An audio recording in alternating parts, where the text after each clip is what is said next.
Hello friends, welcome to my channel GK अब 38 में स्वागत है। आज की क्लास में केमिस्ट्री के एक इम्पॉर्टेंट टॉपिक अम्ल और क्षार, एसिड और बेस के बारे में समझेंगे कि अम्ल और क्षार है क्या। आरआरबी, एसएससी और जो भी कॉम्पिटिटिव एग्ज़ाम है उनमें बहुत सारे क्वेश्चन पूछा जाता है इस टॉपिक से। ये पूरा एनसीईआरटी बेस पे आधारित है। तो चलिए स्टार्ट करते हैं। सबसे पहले समझते हैं कि अम्ल एसिड है क्या। तो वे पदार्थ जो स्वाद में खट्टे होते हैं, जो नीले लिटमस पत्र को लाल कर देते हैं, जो जली विलयन में H+ आयन उत्पन्न करते हैं, ये सब क्या है? क्षार है। उदाहरण की बात करें तो इनका उदाहरण है साइट्रिक एसिड, एस्टिक एसिड और हाइड्रोक्लोरिक एसिड। ये सब अम्ल के उदाहरण हैं। अब देखते हैं क्षारक, बेस है क्या। वे पदार्थ जो स्वाद में क्या होते हैं? कड़वे होते हैं, छूने पर साबुन जैसे चिकने या फिसलने लगते हैं, जो लाल लिटमस पत्र को नीला कर देते हैं, जो क्षारक जल में घुलनशील है उन्हें क्या कहते हैं?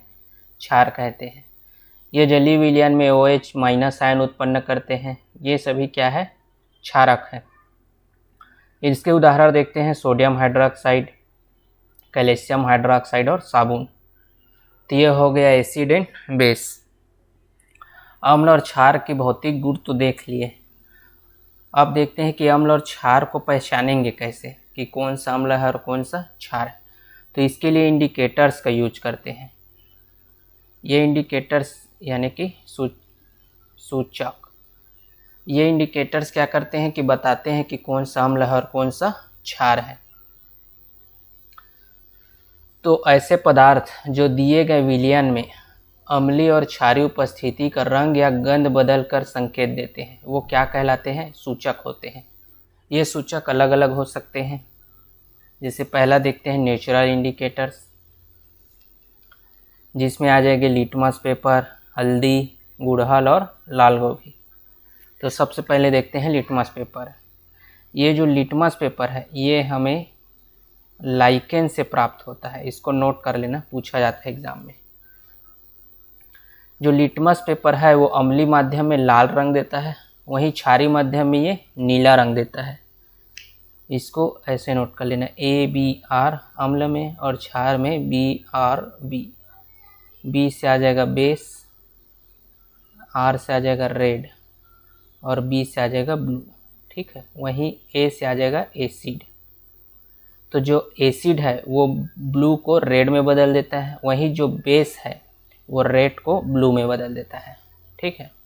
अब देखते हैं हल्दी। हल्दी का जो कलर है पीला कलर का होते हैं। ये अम्ल में पीला कलर का ही रहता है, वहीं क्षार में ये लाल और भूरा कलर देता है।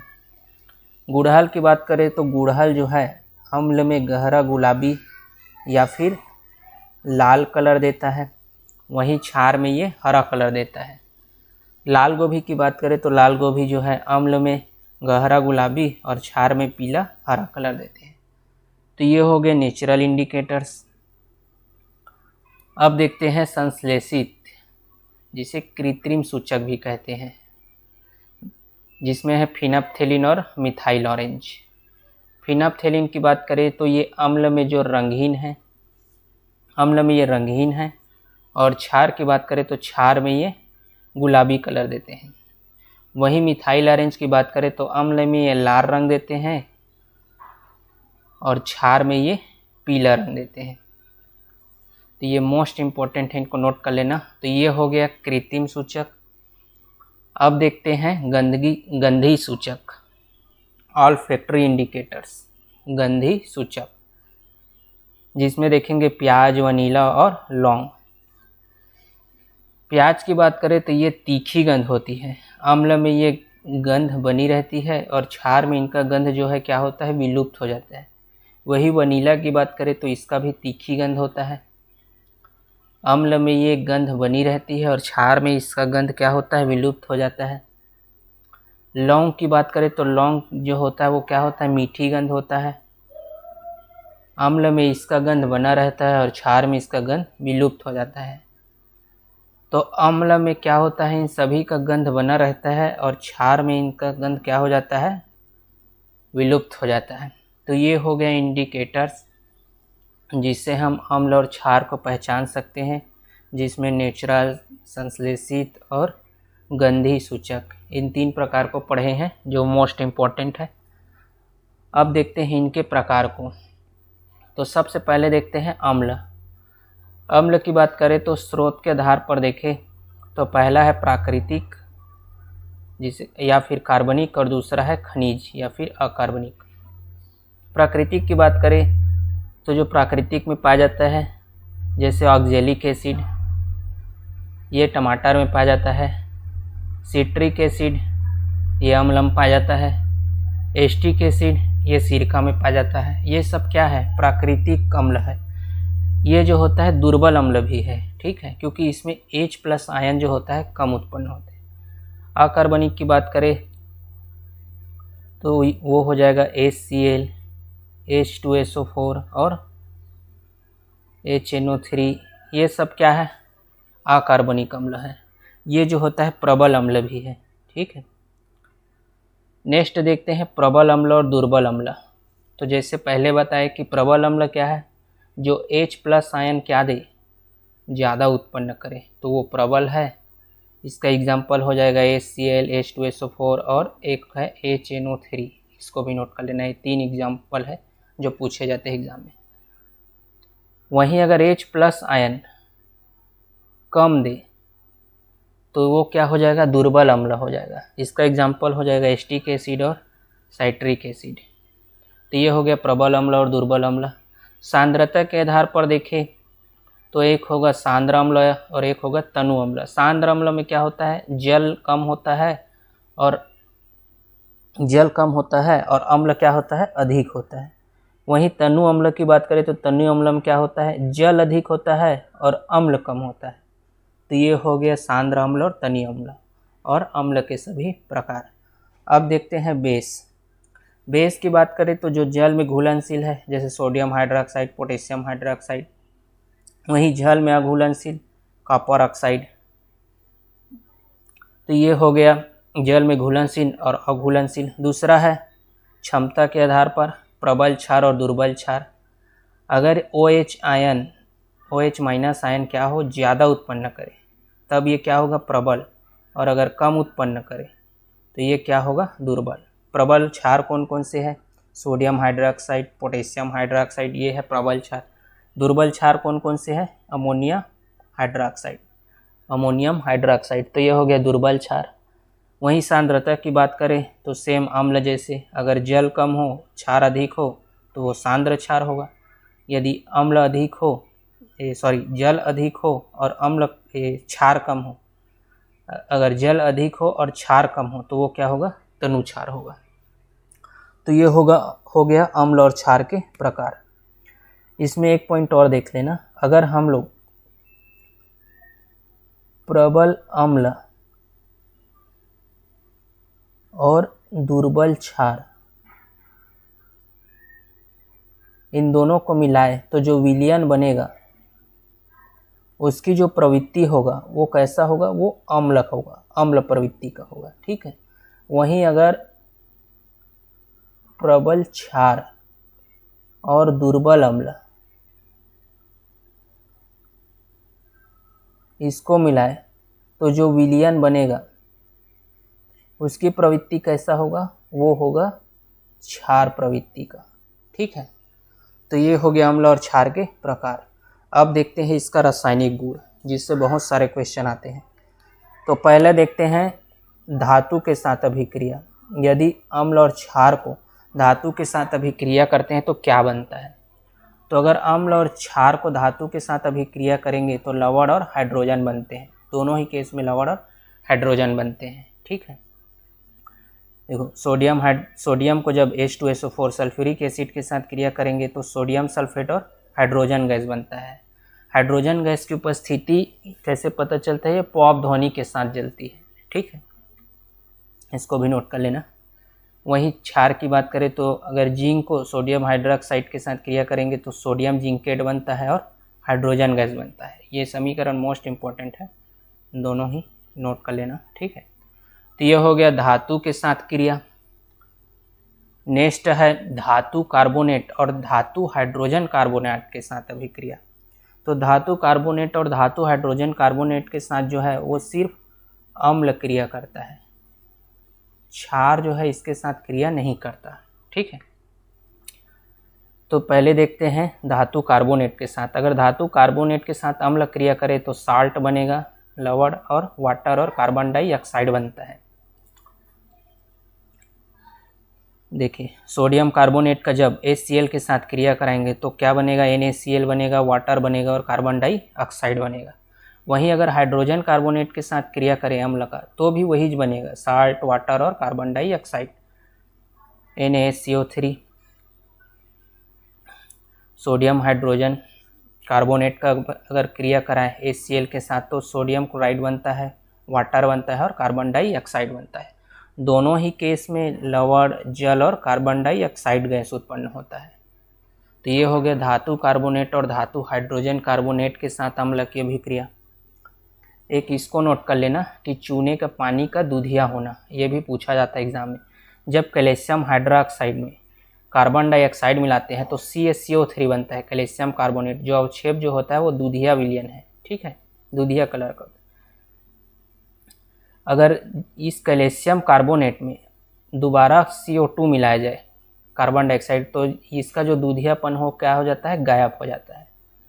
तो ये हो गया चूने के पानी का दूधियापन, चूने के पानी का दूधिया होना, जो किसके कारण से होता है, जब कार्बन डाइऑक्साइड गैस के साथ क्रिया कराते हैं तब।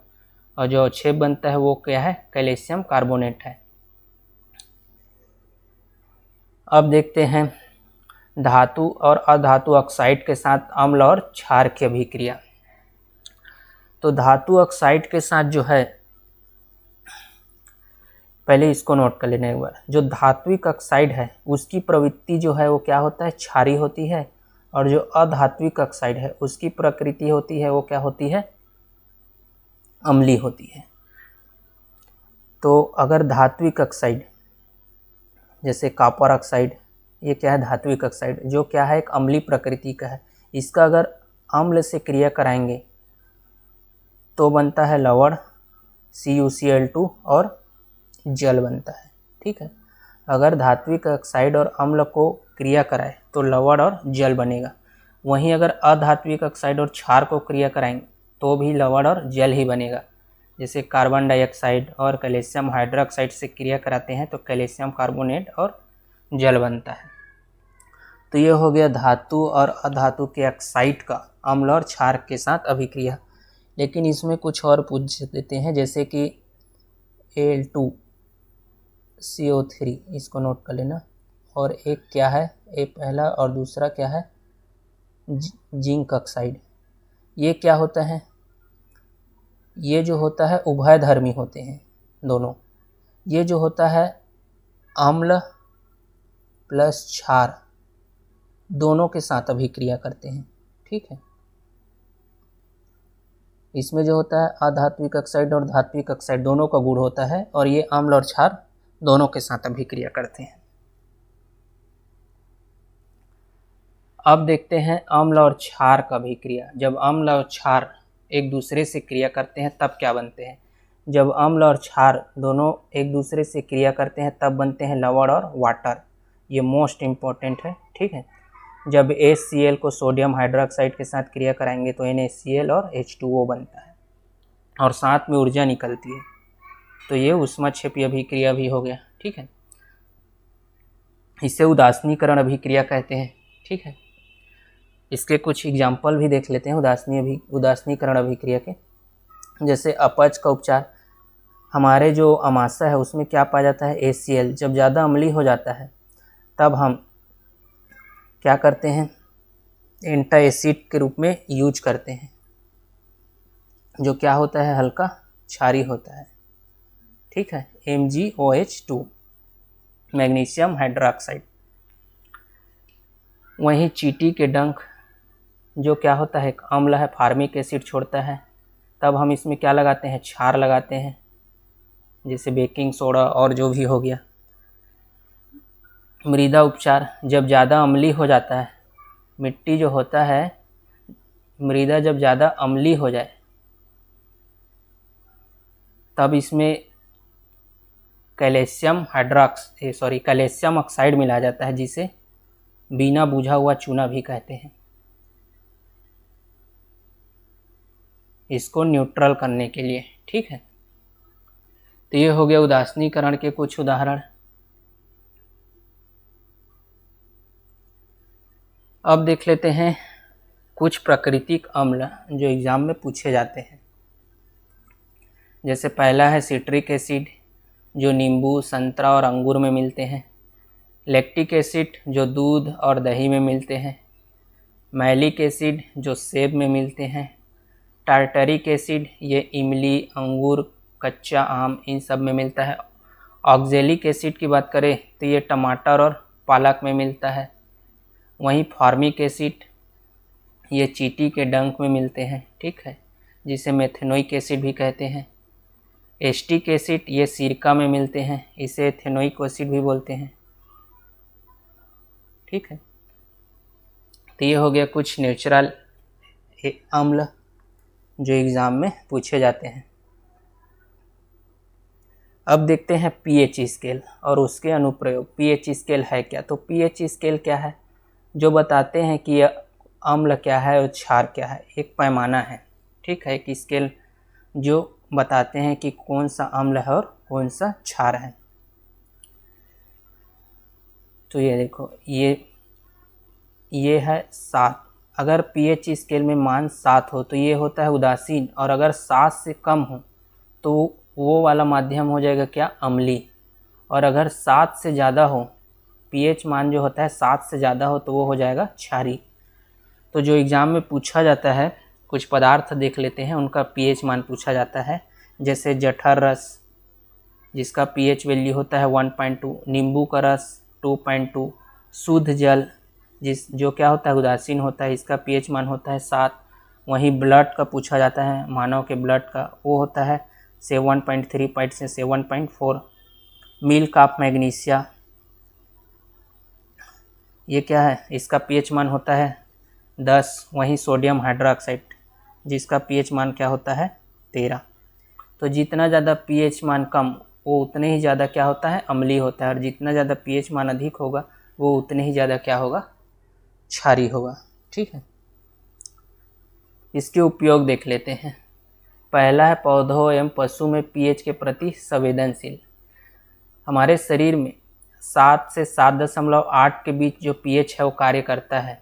ठीक है, वहीं वर्षा जल की बात करें तो वर्षा जल अगर पीएच मान 5.6 से कम हो, तब हम उसे क्या बोलते हैं? अम्लीय वर्षा कहते हैं। जो जलीय जीव के लिए क्या होता है? हानिकारक होते हैं। जो अम्लीय वर्षा होते हैं वो जलीय जीव के लिए हानिकारक होते हैं। मिट्टी के पीएच और पौधों की वृद्धि। अच्छी पैदावार के लिए पीएच की आवश्यकता होती है। ठीक है, अगर ज़्यादा अम्लीय हो गया, मान लीजिए पीएच मिट्टी ज़्यादा अम्लीय हो गया, तब उसमें क्या मिलाया जाता है? चूना मिलाया जाता है, CaO, कैल्शियम ऑक्साइड, बिना बुझा हुआ चूना, और उसको क्या किया जाता है? संतुलित किया जाता है। पाचन तंत्र में HCl होता है, जो अम्लीय माध्यम में होता है। ठीक है, लेकिन अगर ज़्यादा अम्लीय हो गया, तब हम मिल्क ऑफ मैग्नीशिया का यूज करते हैं। ठीक है, जिसे एंटाएसिड के रूप में, जिसे एंटाएसिड कहा जाता है।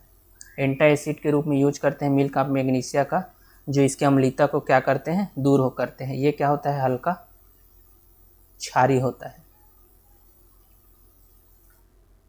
दांतों के लिए पीएच मान जो होता है दांतों के लिए भी ज़रूरी है, लेकिन अगर 5.5 से कम हो तो दांतों का जो इनेमल आवरण होता है वो क्या होता है?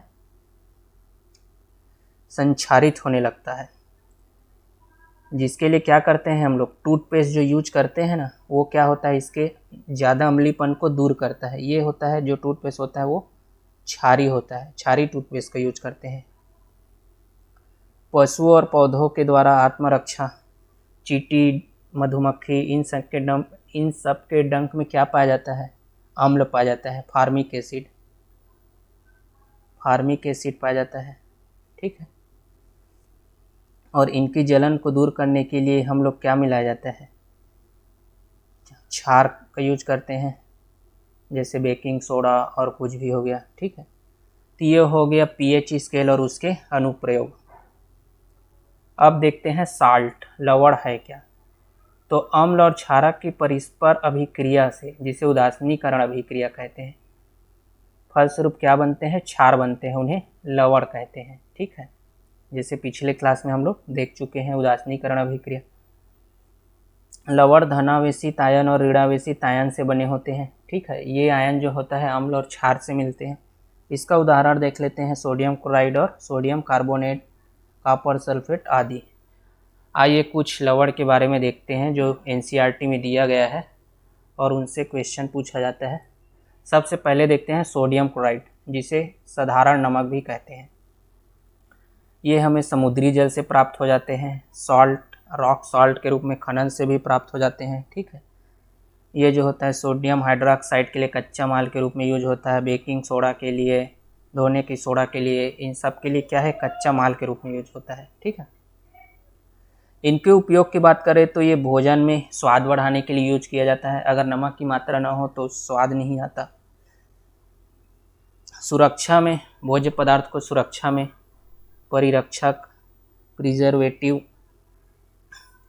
बर्फ पिघलने, कई क्षेत्र ऐसे हैं जहाँ ज़्यादा बर्फ गिरते हैं तो उनको पिघलाने के लिए नमक का यूज किया जाता है। औद्योगिक में, ठीक है, औद्योगिक में नमक यानी NaCl का यूज किया जाता है। सॉप में इसका यूज किया जाता है। तो यह हो गया सोडियम क्लोराइड। नेक्स्ट है सोडियम हाइड्रोक्साइड, जिसे कास्टिक सोडा भी कहा जाता है। जब NaCl को जल, सोडियम क्लोराइड और जल का एक विलयन बना लेते हैं। ठीक है, ये देखो, ये है NaCl प्लस H2O का जलीय विलयन है। इसमें जब विद्युत धारा प्रवाहित करते हैं तब बनता है सोडियम हाइड्रोक्साइड, क्लोरीन गैस और हाइड्रोजन गैस बनता है। ठीक है, अगर इनकी यूज की बात करें तो इनका यूज जो होता है साबुन, अपमार्जक, धातु की सफाई, इन सब में इनका यूज किया जाता है। वहीं क्लोरीन की बात करें तो क्लोरीन का पेयजल को शुद्ध करने में, कीटनाशक के रूप में यूज किया जाता है। हाइड्रोजन गैस की बात करें तो ईंधन के रूप में, अमोनिया, उर्वरक, इन सब में यूज किया जाता है। ठीक है, तो ये हो गया सोडियम हाइड्रोक्साइड। अब देखते हैं कैल्शियम हाइड्रोक्साइड, कैल्शियम ऑक्सीक्लोराइड, जिसे विरंजक चूर्ण कहते हैं, जिसका सूत्र है CaOCl2। इसे कैसे बनाते हैं इसको देख लेते हैं। जब कैल्शियम हाइड्रोक्साइड को, बुझा हुआ चूना को क्लोरीन गैस से क्रिया कराते हैं तब विरंजक चूर्ण बनते हैं और साथ में जल बनता है।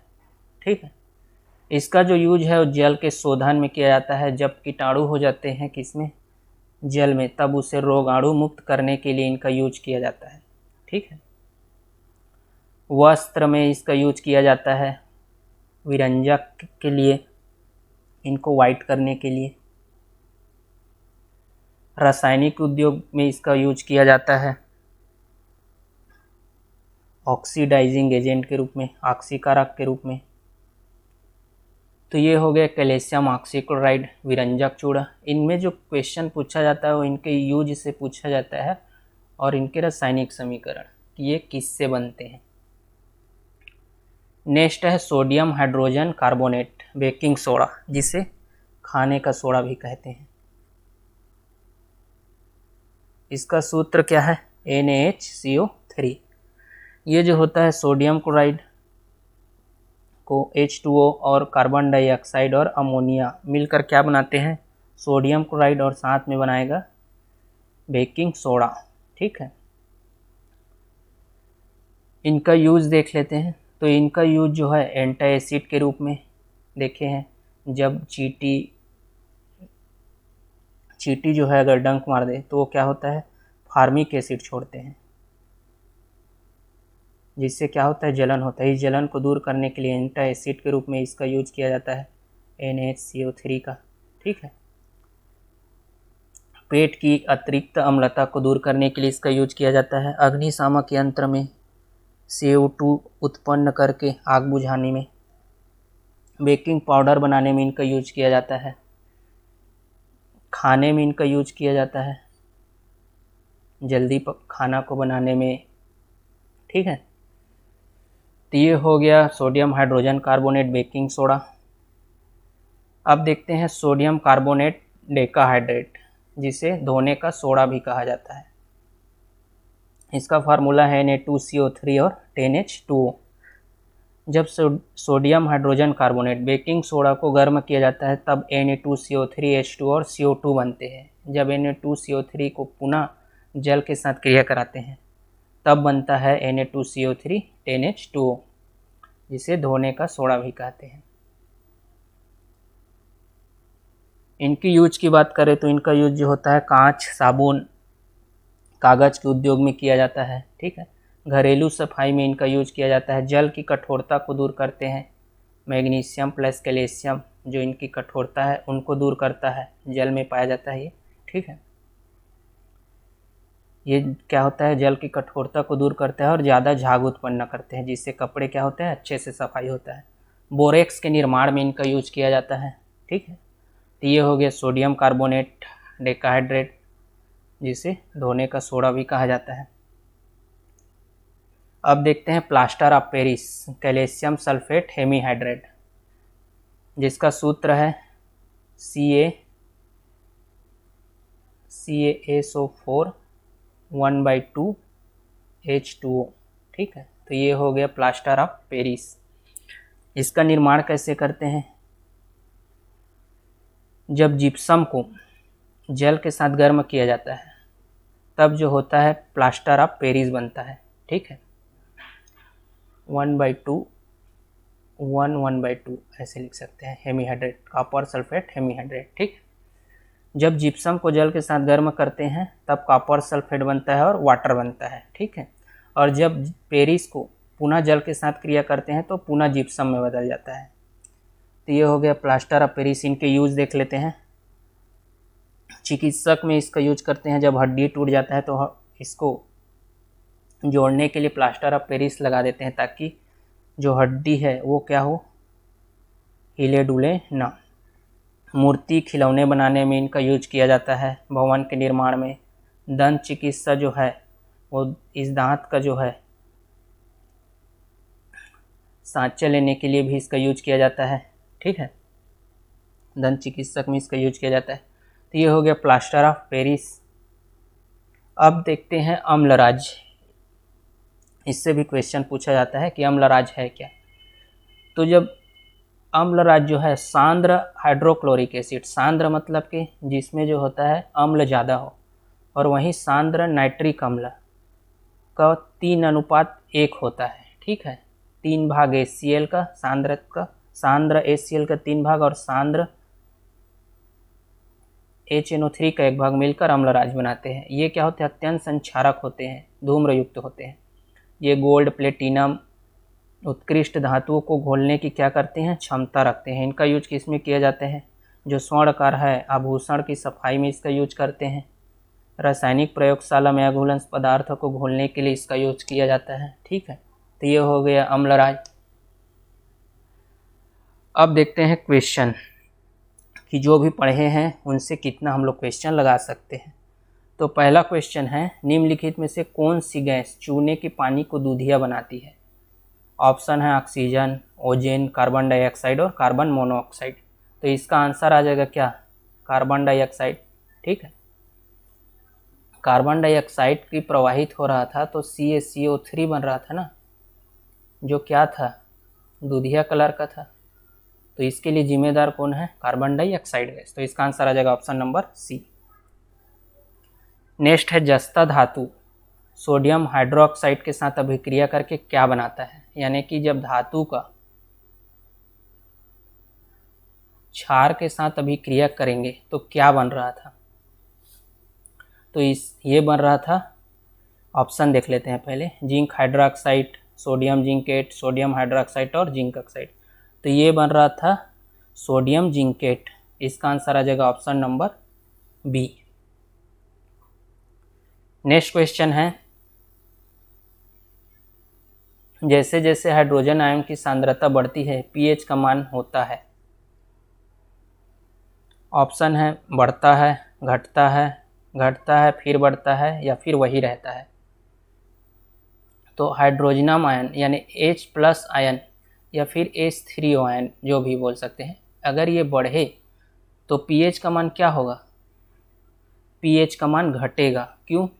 क्योंकि हम लोग स्केल देखे थे, ये है 7, ठीक है, और इधर अगर pH का मान घट रहा है तो ये होगा अम्लीय, ठीक है, और इधर देखे थे ये है क्षारीय, ठीक है।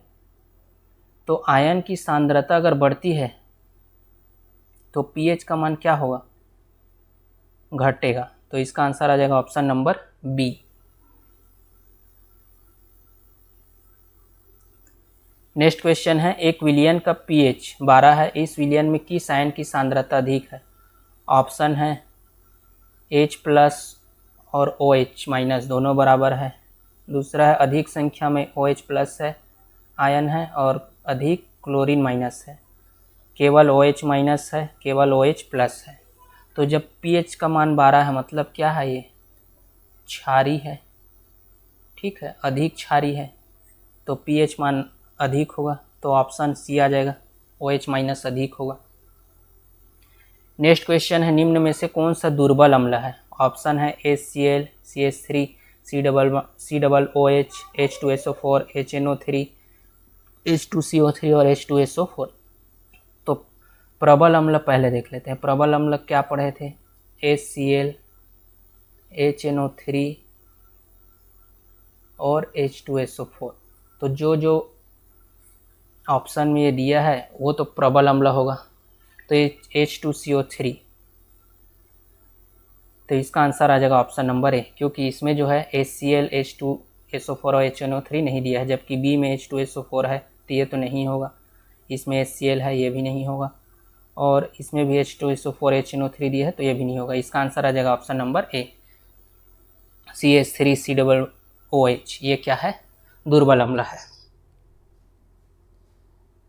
नेक्स्ट क्वेश्चन है, पानी में घोलने पर निम्न में से कौन सा एसिड कम H+ आयन देगा? कम देगा मतलब दुर्बल अम्ल, और दुर्बल अम्ल पढ़े थे कौन सा है?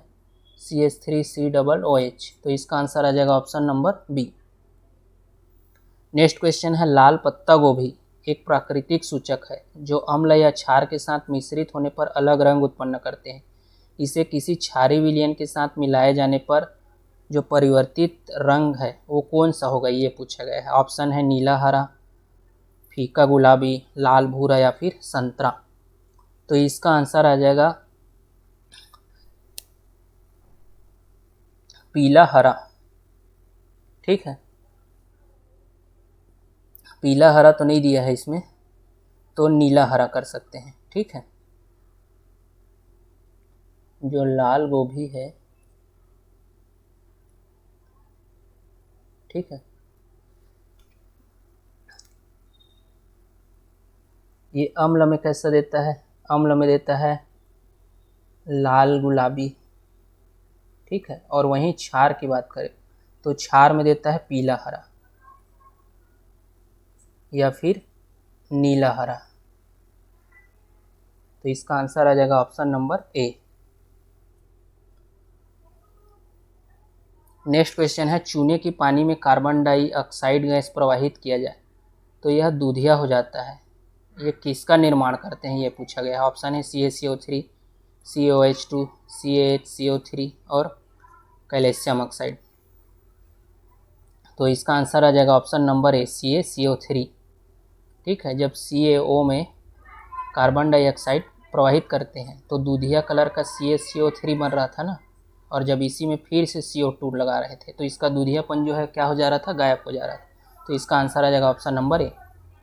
नेक्स्ट क्वेश्चन है, लिटमस एक प्राकृतिक अम्ल का क्षार संकेत है जिसे किससे प्राप्त करते हैं? ऑप्शन है गुलाब की पंखुड़ियाँ, लेमन ग्रास, हल्दी या फिर लाइकन।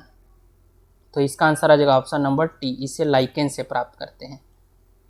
और ये जो है अम्ल में ABR और क्षार में BRB, यानी कि एसिड में ब्लू को रेड करता था और बेस में रेड को ब्लू कलर देता था, ठीक।